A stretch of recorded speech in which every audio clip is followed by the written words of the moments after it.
right, so we are back at it again with another video for the Sonoran Desert Institute. This is the week 2 assignment. This is a SAR USA B6. So this is the gun that I received for the hammerfire course. It is a clone off of the CZ75B, I believe. Without further ado, we're just gonna get into it. Now for this assignment, all that there really is to it is disassembling the firearm, talking about a few parts, what malfunctions can happen if those parts are worn. Then we'll reassemble it, talk about the cycle of operations, run it through the cycle of operations, do a few function checks, and you know the deal if you've watched my videos before. I am also new to hammer-fired guns, sort of. If you're learning from this video, you're learning with me. All right, so let's tear into this box. Got 2 double stack magazines. This is a 9mm. We're gonna go ahead and clear this here on the table.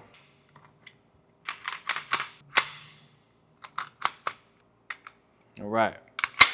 So now that we got the firearm cleared and there's no ammunition in the work area, oh, and let's not forget safety glasses. I'm just gonna tear this apart off camera and jump straight to talking about the parts. Now I'm just gonna pick out 6 parts. The first thing that comes to mind is, and actually is kind of familiar with me, is it's gonna be your firing pin block safety. So this sits right in here on that spring, just like it does in a Glock. And really what's happening is it's sitting in there. Now, if this were malfunctioning or if there was something wrong with this, then the short way to say it is that the gun wouldn't be drop safe anymore. And we all know why we don't want to have that. Another part which I always go to when it comes to safety is the sear. Now, right off the bat, if this becomes excessively worn or the sear angle is negative or there's, just the dimensions are off in it in any way, that would definitely be an unsafe situation because your sear holds your hammer back, and essentially when you're pulling that trigger, that sear is just being free of the hammer so it can fly forward. Now I can imagine that over time, lots of wear, this could become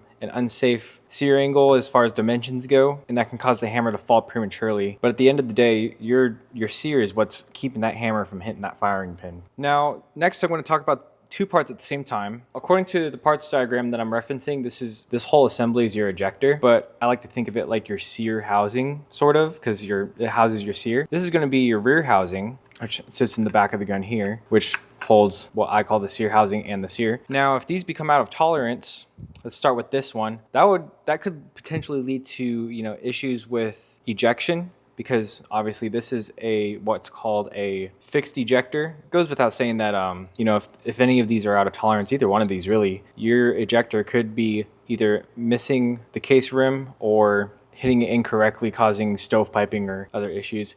Not too much of an unsafe situation, so it would just really result in jams and whatnot. But now talking about this housing here, based on how this gun works and what I've learned so far, it's a still new platform to me. This is gonna house your sear. Now, if this is out of tolerance in any way, or if this gets bent, or I can't imagine this would get bent because I'm pretty sure this is hardened steel and treated. That could also affect your sear angle and your sear engagement. So that goes back to making it an unsafe firearm based on poor sear engagement with the hammer. Next part's going to be an easy one. It's going to be your firing pin. Yeah, that's right. In these guns, it's a firing pin. Now, this typically is a pretty small piece of metal, and it should be treated, like heat treated or hardened in some type of way. And you can imagine that this has the potential to chip off or break at the end over excessive use, which could lead to light primer strikes or just a failure to fire altogether, which light primer strike would be that as well. Yeah, issues with firing would be this would be one of the culprits in that case. This is something I always check on every gun, whether it's striker fired or hammer fired, which in this case, if it's hammer fired, it's a firing pin. And lastly, I want to talk about a part that also almost every semi-automatic gun will have is your disconnector. So your disconnector is fixed to your hammer via a roll pin. And just like on an AR or a Glock, well, Glocks, they call it the connector, but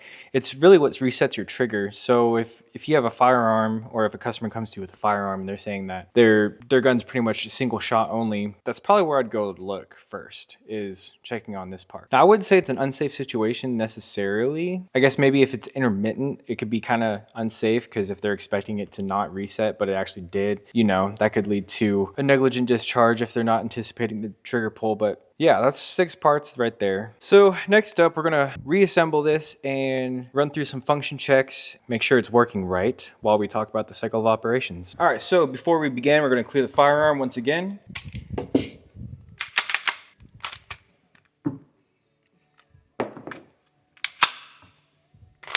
As for the cycle of operations, I'm just going to start with feeding and move on to all the way through until we get to cocking. So we'll start with this demonstration. Feeding is going to be this notch, kind of similar to striker fired guns. You have a little piece of metal. It's part of the slide. It's going to grab the rim of that case and it's going to feed it into the chamber of the barrel via the feed ramp. Now, as soon as I send this slide forward, it's also going to execute chambering as well. Now, given that the headspace of the cartridge is correct, it should chamber and lock all at the same time. So feeding, chambering, and locking. Now, as for the locking step, which is completed now, this is going to use a camming mechanism on the bottom of the barrel, and it cams along a rod or a pin that goes through the frame of the firearm via the slide catch. And essentially, as that cam on the bottom of the barrel actuates on that rod protruding through the firearm, it's basically doing the same thing that your locking block would do on a Glock. So next thing we're going to do is fire, boom.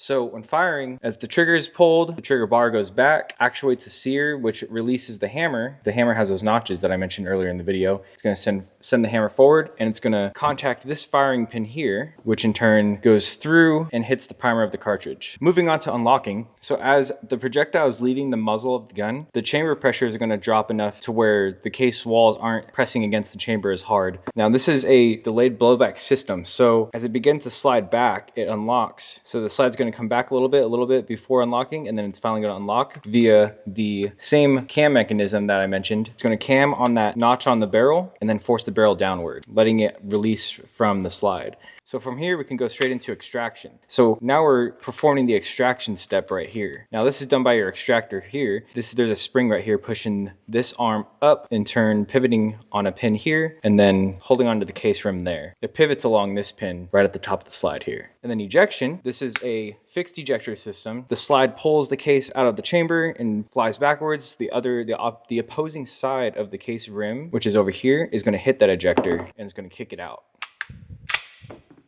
Just like so.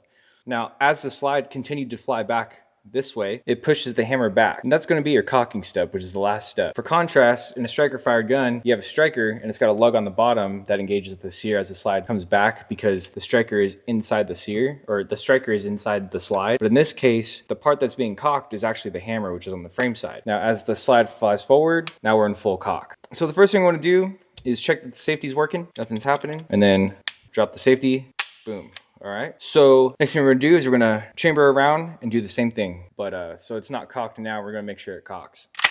So it's got a good cock there. I'm gonna test the safety again. All right, check if it chambered it. Yep, chambered it okay. Fire, make sure it ejects. Cool, and then it chambered the next round.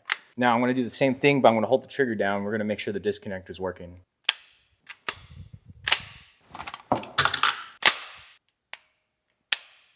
Cool. Now, the reason why I didn't eject that round that time was my fault. Basically, I like to call it just babying the gun. So if you baby, they're designed to function and operate in fast and aggressive mechanical motions. So you pull the slide back kind of slow like I did, it's just going to kind of sit in there. And it locks back on empty because of the follower pushing up on the magazine catch. And yeah. Hopefully that was a lot more clear than my past explanations of the cycle of operations, because I've done it in a lot of other videos. You should go watch those videos and see how crappy they used to be and how much less crappy they are now. But if you like and subscribe, you could probably see me later down the road when my videos are actually pretty good. So yeah, you should do that, and stay tuned for the rest of the handgun specialist program, because I only got 3 weeks left. But as for today, that's all I got for you. So stay strapped. Peace.